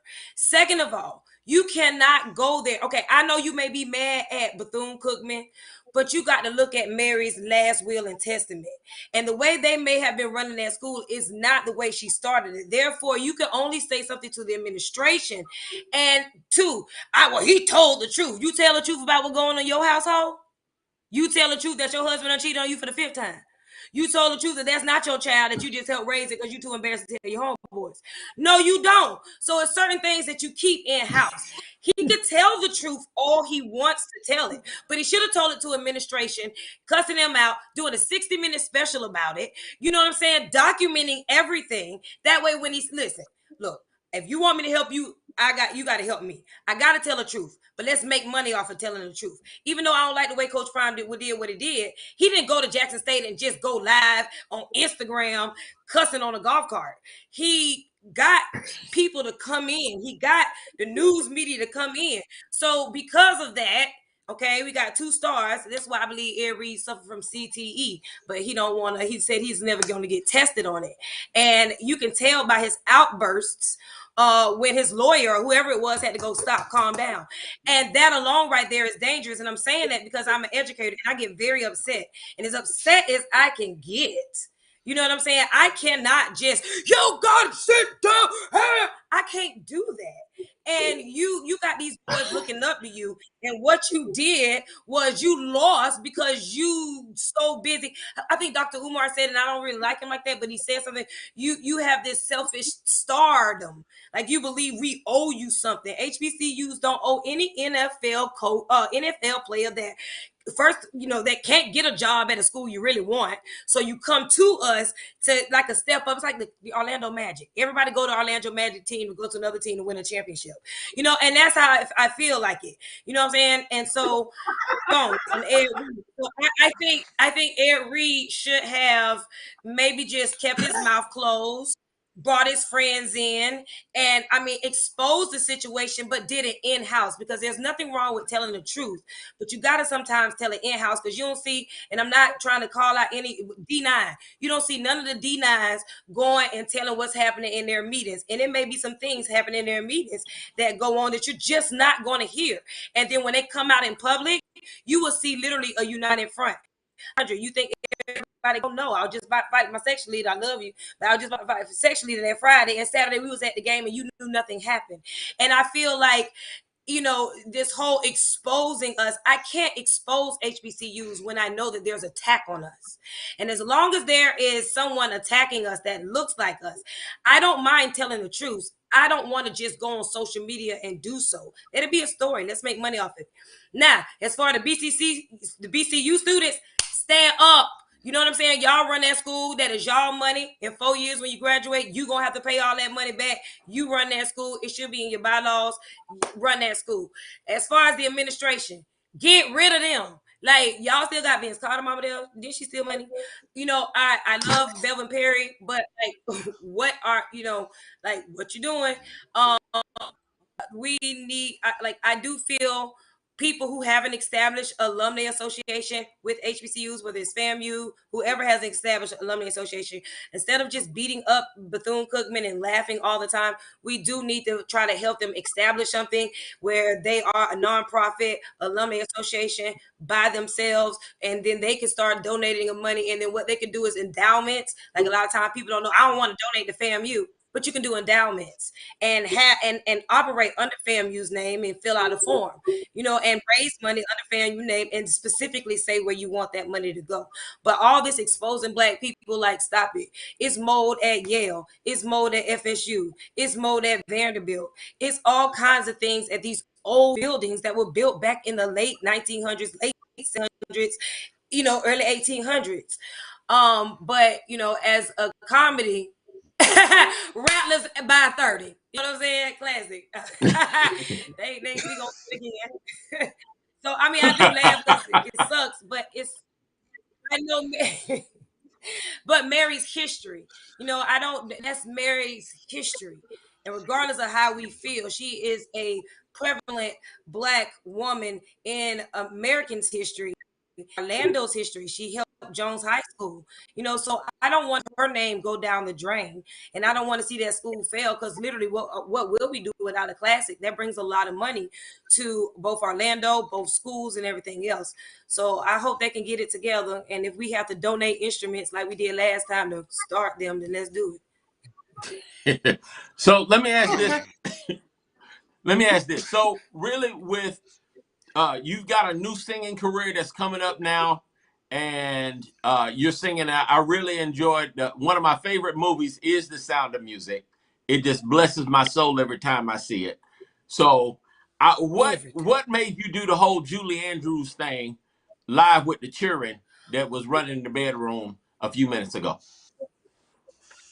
Well, okay, so what happened was, I teach my students this. I'll never forget all my music teachers, every music teacher I've had from middle school, elementary, Miss Redding, shout out to you, Miss Nobles, Shores. Then you had Miss Wright, as well as at that time it was Sandy Purdom, then Miss Hargret, then, you know, Miss Coleman, and of course college. And all of my chorus music teachers, you know, they told me, you know, that's the basics of music. And of course, they introduced the soul. And I am a huge fan of The Sound of Music. I'm a huge fan of everything this woman, Julie Andrews, has done. And so I teach my students that at school, so they can know the solfege syllables as we do that. And of course, one day the kids was like, we want to do something, because they know I always film my students, and they want to be on, you know, my TikTok or Instagram. And so I did it, and it was fun. My oldest one didn't want to do it. He said, I was like, I'm too old for that. I'm not doing that. And so I did it, and it wound up, it's funny, it's going viral. I just want to meet Julie Andrews, though, if I can. She's one of the reasons why I'm a teacher. Like, you can imagine what you want to be it. Hey guys, what is your social media? What is your social media handle? So that way anyone who is not already following you or familiar can find you. So it is my first name that's right there, but Gordon is with an E at the end. So there's a funny story behind that, since you want to know. Okay, I'm not gonna. Oh, matter of fact, I am gonna call her out because she wound up going viral. Did you all see Christian Demerit, that Rattler? She went viral because her headshots wind up you know, wind up going everywhere, and she was on she was on TV and everything about it. Y'all see that on TikTok? When she was like, when you pay for cheap headshots, but they sell them and make money off of you. And she was on a book called My Big Black, you know, Crush or something like that. And it was just like this white guy with this thing, and she was up there with a purple sweater on. I didn't see that.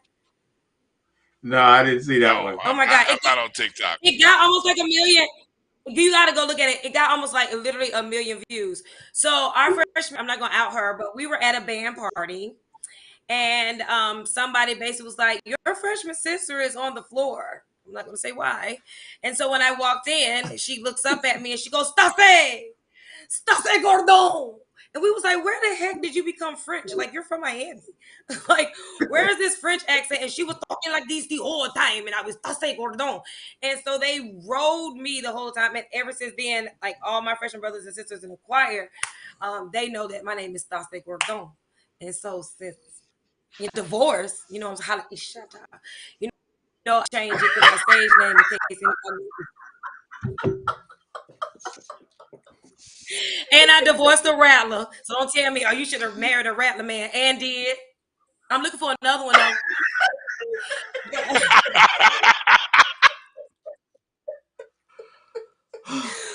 But you know that. So since then, I took that name and I said, if I ever become famous or ever become a stand-up comedian or something where I'm a personality, I'm going to use that name and I'm gonna pay her for it. That'll work. That'll work. So, you know, are you doing anything on tour right now, or what's up with that? When are you performing next? No. So watch this. I'm not like a singer where I go, okay, I sing like on stage and I do a lot of live productions. I do a lot of writing. I did a song for a movie overseas with I don't want to say their name yet, but even though I signed a contract with a huge production studio that has worked with Beyonce, Usher, you know, all those people. I'll send y'all the link later. But and it was so funny with that. I got called out the blue and was like, hey, the girl that's supposed to write a song, she didn't come. Can you come? And I'm like, sure, I'll go. And I literally wrote a song probably in like an hour. And we finished the whole entire song. And it's so funny because they didn't even use all the words, but it got cast movie. And so what I do now, I work for a company where I write. They ask me, look, we need this, and I write for them. And then I get residual money. I don't want to be, you know, you got to have money and people pushing you to be like an artist. I don't want that life. Like, I don't want to still have my life and still get paid. So what I do is my children, I write for movies, TV shows, right now overseas. Hopefully it becomes to America. Okay. And then that money will be passed down from generation to generation. Last thing, I'm gonna let you go. So if you had an opportunity to be on a show with Candace Owens, or Candace, the Republican black Candace, what would you say to her? Who? Candace, the Republican black Candace. Candace. Who? You silly. Candace. Did she pass away? Was she one of them Trump sister girls? Did she die? No, that's not her. That's another. Well, no, that's that was Diamond. Yes. Oh. Candace. I know who that girl is. I'm not trying to Party. talk about her. Okay, so if I had to really be in a room with Candace, right? And Candace, no, I know you didn't pass away, girl. You know what I'm saying? This shit on you because everybody gonna die. So, all right. I would go. Candace I don't even know. I would probably start with. So when the NAACP helped you sue for racism, when did you stop noticing racism exists? Before or after the money? I would start with that because when she was in high school, you know, brought the NAACP and sued. And go, how does it taste, Candace? And then she'll probably ask me, and I'm like, that bit, and then you hear beep, beep, beep, beep, beep, beep, beep. Because, you know, if there was a bed that you could be winched on. Right. You're on that bed. And I mean, you know, the money's good. You know they still call you the N-word, right? Somebody Ladies and gentlemen, that's my sister, Stahsay Gordon. Yeah, I would all tell the her way. I feel. Hold on, real quick. I'm gonna end with this because black people need to, and I got this from he ain't my favorite, but a good comedian, Paul Mooney. I would tell her I am free, white, and 21, and that's what I identify. I identify as a free, white, and 21 woman in a black body with beautiful skin. Because I want that privilege. I want that mindset of that privilege. I want that mindset of, I want that and I get that. And because of that, it has worked wonders. I have stepped into doors I've never stepped into. So yeah, I got it. I'm unapologetically white and black. How about that? I identify as rich. Shondo. That'll work. Make sure to follow on Twitter. That's STAHSAYGORDONE.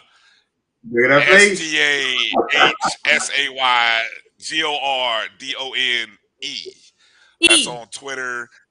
E on the end. I found you. I followed you. And I'll make sure to retweet it on our webpage. And for those who are following on TikTok, I'm assuming it's the same on TikTok, right?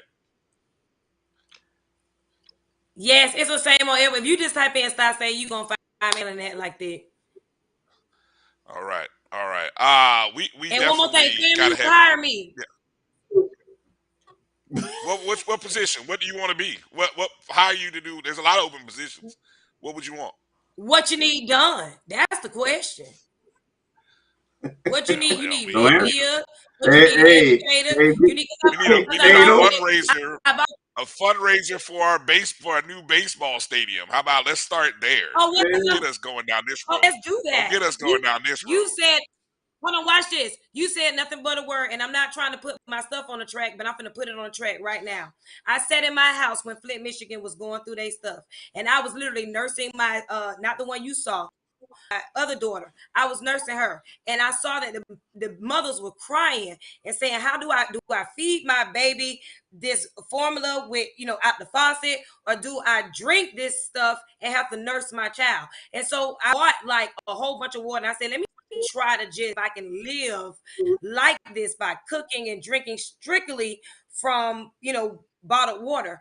It took me about 3 hours, and I was like, I'm done. And so I saw another rattler, Valencia Gardner, in Miami. She took Miami and raised money and stuff like that, and went to Flint, Michigan with water. And so I literally went on Facebook, made a Facebook post. It went from stacking up water in my house till it was unbearable to the point you couldn't walk around, to churches started helping. Star 94.5 jumped in. Politicians jumped in. We wound up renting a truck, bringing water up there. Met Little Miss Flint, Mari, before Obama said something to her. I'm still good friends with her mom today. We still talk. We wind up Eris Ayala. We wind up giving her a platform. Shouts out to another rattler, TJ Legacy Cole, because he's one of the ones that helped to trade Von Martin when the kids went up there and did that march, as well as was my hands-on person when it came to, if you can look it up, it's called Sunshine for Flint. You can look it up on even social media, and that's what I do. So raising money, you ain't saying nothing but a word. They just need to put, if I can talk people into buying timeshare in 90 minutes, I can talk y'all into investing into us. And so all I'm saying is, if I have to be a lobbyist, I can do that. Shouts out to my mother, who was the sitting school board member for Orange County Public Schools over the past 20 years, board certified board member, national board certified board member, Obama National Task Force. She's willing to help. She's also an HBCU graduate, South Carolina State. So I'm just saying, rattlers, we have all these lawyers. It is time to invest back into the that once invested into the Hill. So that's just that, hire me. But you got to pay me at least 60. I mean, I'm worth more, but you got to pay me at least 60 because I make that now as a music teacher. Wow. All right, so we got to put a plan together as the beginning stages of the ONG NIL collective begins to form. One of our big projects will definitely be helping to find a way to rebuild our baseball park. Because we've once we get the pictures together and do the comparisons, because sometimes we got to shame folks as we see it works. We just gonna have to shame people into doing and giving. So National Alumni Convention is coming up in June, and so that's our goal, fellas. I'm putting it out right here, right now. Our goal is we are coming to the National Alumni Association in June, asking for donations to rebuild our ballpark. That's the initiative. Rebuild the ballpark. Maybe we got to come up with some initial, with some name or slogan, but that's the goal. And so I think we just found one of our chief fundraisers, and now we just got to get we got to get everything in motion, fellas. So we will be in touch, Stahsay. We will be in touch, and we got to have you back on again, more often, more regular. Enjoyed you coming on. Oh yes. I mean, we got to get you in on the front end of the show next time. So instead of putting you at the back end of the Either show, I like the front end, back end, middle end. It's not as long as I'm in.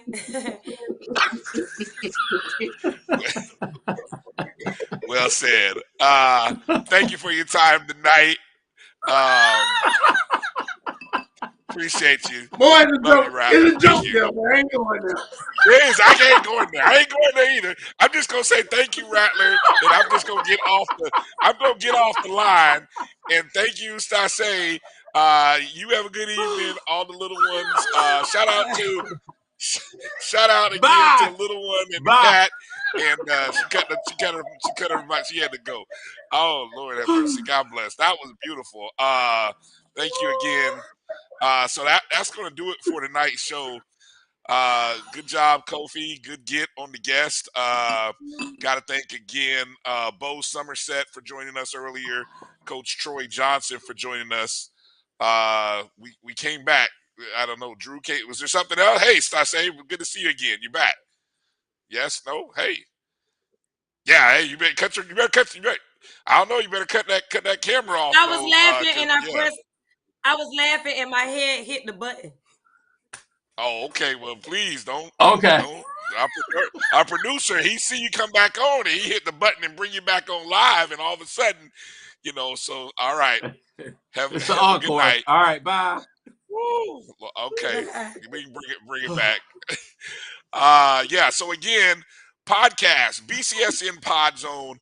I'll make sure all the interviews get up on the Pod Zone. I know it might be a little choppy to kind of recut some things for digital video, but the podcast audio was clear on all the interviews, so we'll make sure that's up on the BCSN Pod Zone. Everywhere you download and listen to podcasts, Amazon Music, Spotify, iHeartRadio, Apple Podcasts, Google Podcasts, that's where it'll all be.